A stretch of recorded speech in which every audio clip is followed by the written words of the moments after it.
Majority doctors जो specially अपने career के अर्ली स्टेजेस में हैं, उन्हें नहीं पता होता कि कॉर्पोरेट हॉस्पिटल्स का कल्चर क्या होता है, वो किस किस्म के डॉक्टर्स को एम्प्लॉय करना चाहते हैं, आप उसमें फिट होंगे या नहीं। एंड जब तक उन्हें ये पता चलता है, वो ऑलरेडी कई साल बिता चुके होते हैं, फ्रस्ट्रेट हो जाते हैं एंड फिर वो एक तरीके से एक झंझट में फंस जाते हैं, एक ट्रैप में फंस जाते हैं जिससे बाहर निकलना बहुत मुश्किल होता है। So the first thing you need to understand about this system is कि आपका रोल क्या है। अब कॉर्पोरेट हॉस्पिटल्स मेनली दो टाइप के डॉक्टर्स एम्प्लॉय करते हैं। एक होता है जो कि सैलरी लेता है एंड दूसरा होता है जो कि हॉस्पिटल के लिए पेशेंट्स लेके आता है। जो सैलरी लेने वाला डॉक्टर है उसके पास ज़्यादा बार्गेनिंग पावर नहीं है। जनरली ये कोई जूनियर डॉक्टर होता है या कोई ऐसा व्यक्ति होता है जिसकी बाहर कोई प्रैक्टिस नहीं है, कोई आइडेंटिटी नहीं है, तो वो हॉस्पिटल की सैलरी पर डिपेंड करते हैं अपने सोर्स ऑफ इनकम के लिए। हॉस्पिटल्स ये सोचते हैं कि कम से कम सैलरी में जो डॉक्टर मिल जाए वो उनके लिए अच्छा है, बिकॉज उससे उनके पैसे बचते हैं। ऑन दी अदर हैंड, आपने जो सक्सेस एंड ग्लैमर की स्टोरी सुनी है कॉर्पोरेट हॉस्पिटल से रिलेटेड, ये जनरली उन डॉक्टर्स की होती है जो कि हॉस्पिटल के लिए पेशेंट्स लेके आ सकते हैं। अगर आप बारीकी से देखेंगे तो ये दोनों बहुत ही अलग स्किल है। कई डॉक्टर्स गलती करते हैं ये समझने की कि बिकॉज उनकी स्पेशलिटी को अचीव करने में कई सालों तक उनने मेहनत करी है तो ऑटोमेटिकली हॉस्पिटल्स उनको बहुत ज़्यादा सैलरी ऑफर करेंगे, बट रियलिटी ऐसी नहीं। आपकी सैलरी डिपेंड करती है सप्लाई एंड डिमांड पे कि आपकी स्पेशलिटी वाले बाकी डॉक्टर्स किस सैलरी पे काम करने के लिए तैयार हैं, उस हॉस्पिटल को आपकी स्पेशलिटी की कितनी ज़रूरत है, उस हिसाब से वो आपको पैसे ऑफर करते हैं।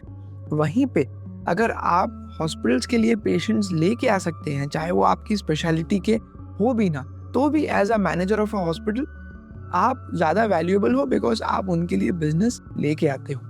सो don't expect success and glamour as soon as you step into hospitals, not even in the first few years. So the real glamour and success comes जब पेशेंट्स आपको ढूंढते हुए उस पर्टिकुलर हॉस्पिटल में आते हैं, जिसकी वजह से हॉस्पिटल्स का रेवेन्यू बढ़ता है। तो जितना ज़्यादा आप रेवेन्यू बढ़ा के देंगे उतने ज़्यादा आप पर्सनली पैसे कमाएंगे, बिकॉज उस स्टेज पे चीज़ें रेवेन्यू शेयरिंग मॉडल पे काम करती। तो क्या अर्ली स्टेज डॉक्टर्स को कॉर्पोरेट हॉस्पिटल कंसिडर ही नहीं करना चाहिए?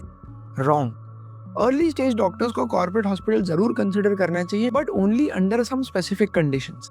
सबसे पहले कंडीशन है कि आप जेन्युइनली क्यूरियस है, आप जानना चाहते हैं कि कॉर्पोरेट हॉस्पिटल्स काम कैसे करते हैं। तो एज अ यंग डॉक्टर किसी कॉर्पोरेट हॉस्पिटल में 6 महीने, साल, 1.5 साल काम करना कोई बुरी बात नहीं है। उससे आपको कल्चर समझ में आता है, लोगों से पहचान बन जाती है and at the same time आपको एक ठीक ठाक सैलरी भी मिल रही होती है। द सेकंड रीजन इज कि आप कोई बहुत सीनियर डॉक्टर से जो कि अपनी स्पेशलिटी के टॉप पे हैं, उनसे कुछ सीखना चाहते हैं। तो अगेन यहाँ पे सैलरी आपको कितनी मिल रही है, ग्लैमर उसमें कितना है, वो फोकस नहीं है।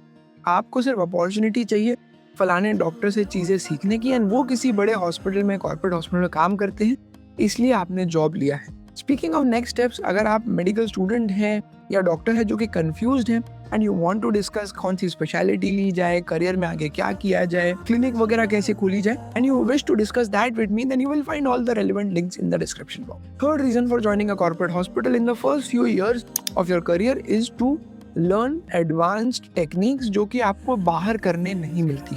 फॉर एग्जाम्पल, मेरे केस में अगर मुझे रोबोटिक सर्जरी सीखनी है तो बहुत ही कम हॉस्पिटल्स हैं, एंड उसमें से भी मेजॉरिटी जो है वो कॉर्पोरेट हॉस्पिटल्स हैं जहाँ पे जाके मैं रोबोटिक सर्जरी कर सकता हूँ। उसी तरीके से और भी बहुत सारी स्पेशलिटीज़ हैं जहाँ पे कि बहुत हाई एंड मशीनें यूज़ होती हैं, हाई एंड इंफ्रास्ट्रक्चर यूज़ होता है, जो कि आम हॉस्पिटल्स अफोर्ड नहीं कर पाते। अगर आपको वो सीखना है, आप उसके स्पेशलिस्ट बनना चाहते हैं, तो आपको किसी ना किसी कॉर्पोरेट हॉस्पिटल में जॉब लेना ही पड़ेगा। प्लीज़ नोट कि यहाँ पे भी फीचर ये नहीं है कि आप कितने पैसे कमा रहे हैं। इसका मेन फीचर ये है कि आप वहाँ पे उस पर्टिकुलर टेक्निक को सीख पा रहे हैं या नहीं पा रहे हैं। अब जो डॉक्टर सालों सालों तक कॉर्पोरेट हॉस्पिटल्स में टिके रहते हैं, वो अपना नाम बनाते हैं, जो हम ग्लैमरस पार्ट देखते हैं, वो वाली लाइफ जीते हैं, उनके लेवल पे चीज़ें कैसे काम करती हैं। So from what I have learned, observed and understood कि कॉर्पोरेट हॉस्पिटल्स ऐसे डॉक्टर्स चाहते हैं जिनको 3 चीज़ें आनी चाहिए।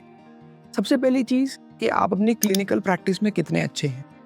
क्लिनिकल प्रैक्टिस में अच्छा होना फॉर अ डॉक्टर उतना डिफ़िकल्ट नहीं है, बिकॉज हमें सालों सालों की ट्रेनिंग दी जाती है मरीज़ देखने में। तो आप मान के चलिए कि 10 में से 9 डॉक्टर अपने क्लिनिकल प्रैक्टिस में तो अच्छे ही हैं, वो मरीज़ तो ठीक कर ही सकते हैं। Second thing that corporate hospitals look for is your business acumen, कि आप हॉस्पिटल के पॉइंट ऑफ व्यू से उनकी फ़ायदे की चीज़ें किस हद तक सोच सकते हैं। And this is where most doctors struggle, because हमें कोई ये बिजनेस वाली चीज़ें सिखाता नहीं है, ये सब हम अपने आप ही सीखते हैं। Majority doctors think that profit, business, money is a bad thing, ये कोई डार्क चीज़ है जिससे कि आपको दूर रहना चाहिए, बट रियलिटी ऐसे काम नहीं करती। एंड तीसरी चीज़ कि उन्हें एज अ टीम काम करना आता है। फॉर एग्जाम्पल वो मैनेजमेंट से भी ठीक से बात कर सकते हैं, पेशेंट्स को भी ठीक से चीज़ें क्लियरली कम्युनिकेट कर सकते हैं, अपना पॉइंट ऑफ व्यू भी सही तरीके से रख सकते हैं, सब चीज़ों को बैलेंस करके आगे बढ़ सकते हैं। तो you will see that your clinical skills value only roughly 1/3 of the actual skills required to survive and flourish in a corporate hospital. Business skills and communication skills are also equally important. And that is exactly what this channel is all about. So please consider subscribing. A few quick tips.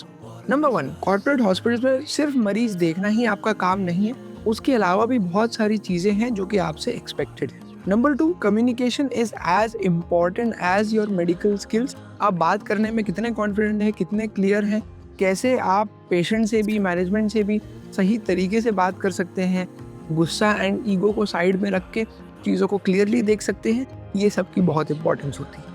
Thirdly, corporate hospitals revenues and targets पे काम करते हैं, तो हर चीज़ major करी जाती है। आपके पास जितने पेशेंट आ रहे हैं उसमें से कितने एडमिशन के लिए कन्वर्ट हो रहे हैं, तो आपका कन्वर्जन रेट क्या है, आप कितना रेवेन्यू लेके आ रहे हैं पर मंथ, आप कितने मरीज देख रहे हैं, आपसे मिलने के बाद कितने मरीज किसी दूसरे डॉक्टर के पास चले जा रहे हैं, हर चीज पे नजर रखा जाता है। As a doctor team work समझना बहुत जरूरी है किसी भी कॉर्पोरेट हॉस्पिटल में। हो सकता है कि आपकी ट्रेनिंग ऐसी हो जहाँ पे कि आप जो बोले वही रूल है, वही कायदा कानून है, but in a corporate hospital sometimes you have to listen to juniors, you have to listen to non medical staff, supervisors वगैरह वगैरह, उनके भी इनपुट लेके चीजें करनी पड़ती है and that is expected from you. Next, आप चाहे जितने बड़े तुर्रम खान बन जाओ, कॉर्पोरेट हॉस्पिटल्स में आप रिप्लेसेबल हो, बिकॉज आज के समय में हार्डली ऐसी कोई स्पेशलिटी बची है जिसका रिप्लेसमेंट अवेलेबल नहीं है। स्पेशली बड़े शहरों में जहाँ पे मेजॉरिटी कॉर्पोरेट हॉस्पिटल्स होते हैं, आपको रिप्लेस करके किसी दूसरे डॉक्टर को आपकी जगह पे रखना बहुत मुश्किल नहीं रहेगा। इसीलिए आपको सिर्फ अपनी सैलरी पे एंड सिर्फ उस हॉस्पिटल जहाँ पे आप एम्प्लॉयड हैं उसके भरोसे 100% नहीं रहना चाहिए। आपको अपने हॉस्पिटल के बाहर भी अपनी आइडेंटिटी, अपनी पर्सनैलिटी बनाने की कोशिश करनी चाहिए, जैसे कि कल खुदा न खास्ता आपको जॉब से निकाल दिया तो आपको अगले दिन से स्ट्रगल नहीं फेस करना चाहिए। आपके पास एक नाम, एक आइडेंटिटी होनी चाहिए जिसको यूज़ करके आप इनकम कमा सकते हैं, चाहे वो दूसरे हॉस्पिटल में जॉब ज्वाइन करके या अपनी खुद की प्राइवेट प्रैक्टिस शुरू करके। I made a very specific E book जिसमें मैंने इसके जैसी और भी बहुत सारी चीज़ें लिख दी हैं which has been helpful to many medical students and young doctors. Check it out from the link in the description box if you're serious about your career. आपको चीज़ें negotiate करना आना चाहिए because corporate hospitals generally non-medical लोग चलाते हैं। As doctors हम बहुत काइंड हार्टेड होते हैं, हम हमेशा मरीज के भले के बारे में सोचते हैं, हमारा नेचर जो होता है वो बहुत सॉफ्ट हो जाता है। बट नॉन मेडिकल मैनेजमेंट जो कि रेवेन्यूज पे एंड टारगेट पे चलता है वो इतने सॉफ्ट एंड काइंड नहीं होते। So there will be chances जहाँ पे कि आपको अक्रॉस द टेबल बैठ के चीज़ें नेगोशिएट करनी पड़ेंगी। हो सकता है वो आपका रेवेन्यू का परसेंटेज हो, आपकी सैलरी हो, आपको कितने घंटे काम करना है, आप किस किस्म के मरीज देखना चाहते हैं या नहीं देखना चाहते हैं, ये सारी चीज़ों के पीछे नेगोशिएशंस करना आपको आना चाहिए। आपका जो प्रमोशन है कोई ज़रूरी नहीं है कि आपकी मेडिकल नॉलेज के बेसिस पे होगा। जैसे कि मैंने बताया, बाकी सारी चीज़ें भी कई ज़्यादा इम्पॉर्टेंट हैं एंड हो सकता है उनकी वजह से आपका प्रमोशन हो, आपको ज़्यादा सैलरी, ज़्यादा रेवेन्यू मिले एंड कोई दूसरा डॉक्टर जो कि क्लिनिकली अच्छा है, जो कि मरीज़ ज़्यादा डिटेल में देखता है, वो पीछे रह जाए। उससे फिर वो फ्रस्ट्रेट होने लगते हैं, अपने बारे में गलत चीज़ें सोचने लगते हैं। उन्हें लगता है कि वो डिजर्विंग नहीं है, जो कि कम्प्लीटली गलत है। उन्होंने सिर्फ ये रियलाइज़ नहीं किया कि मेडिकल नॉलेज के अलावा भी इम्पॉर्टेंट चीज़ें थी जिन पे अगर वो ध्यान देते तो आज वो प्रमोशन उनको मिलता। बर्नआउट एक बहुत कॉमन चीज़ है हॉस्पिटल्स में because like I said, revenues, targets, ये सारी चीज़ें ये नहीं देखती कि आप कितने घंटे काम करते हैं, आप कितने मरीज देखते हैं। अगर रेवेन्यू एंड टारगेट अचीव नहीं हो रहे हैं तो आपको ज़्यादा काम करवाया जाएगा, आपको बोला जाएगा कि डॉक्टर साहब आप इनफ पेशेंट्स नहीं देख रहे हैं और पेशेंट्स देखिए। हो सकता है कि वो आपकी कैपेसिटी के बाहर हो and as a result you will face burnout, you will face exhaustion. ऐसा लगेगा कि आप इस काम के लिए नहीं बने। एंड येस, कॉर्पोरेट हॉस्पिटल्स हर एक व्यक्ति के, हर एक पर्सनैलिटी को सूट नहीं करते, which is completely normal. But it is better to know what to expect. इतनी बुराई, नेगेटिव, मिक्स्ड चीज़ें सुनने के बाद में भी I would still say that corporate hospitals are very good places for very specific reasons. सबसे पहले कि अगर आप नए डॉक्टर हैं, आपने आज तक कोई जॉब नहीं किया, तो this will be a good place to start to understand कि आपको किस चीज़ के पैसे दिए जाते हैं। बिकॉज अभी तक आप सिर्फ स्टूडेंट रहे हैं, आपने सिर्फ पढ़ाई की है, आपने देखा नहीं है कि ये जो पढ़ाई है उसकी मार्केट वैल्यू क्या है।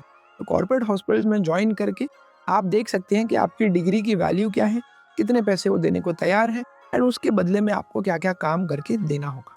Second reason, to learn from a senior doctor. But please remember कि हर सीनियर डॉक्टर जो है वो बहुत अच्छा टीचर नहीं होता है। हो सकता है कि आप बहुत एक्सपेक्टेशन से किसी हॉस्पिटल को ज्वाइन करें एंड बाद में डिसअपॉइंट हो जाए। तो पहले आप थोड़ा रिव्यू एंड रिसर्च कर लीजिए, उसके बाद ही ज्वाइन होइए। And thirdly, corporate hospitals are excellent places for networking and understanding के बिजनेस साइड ऑफ मेडिसिन कैसे काम करता है।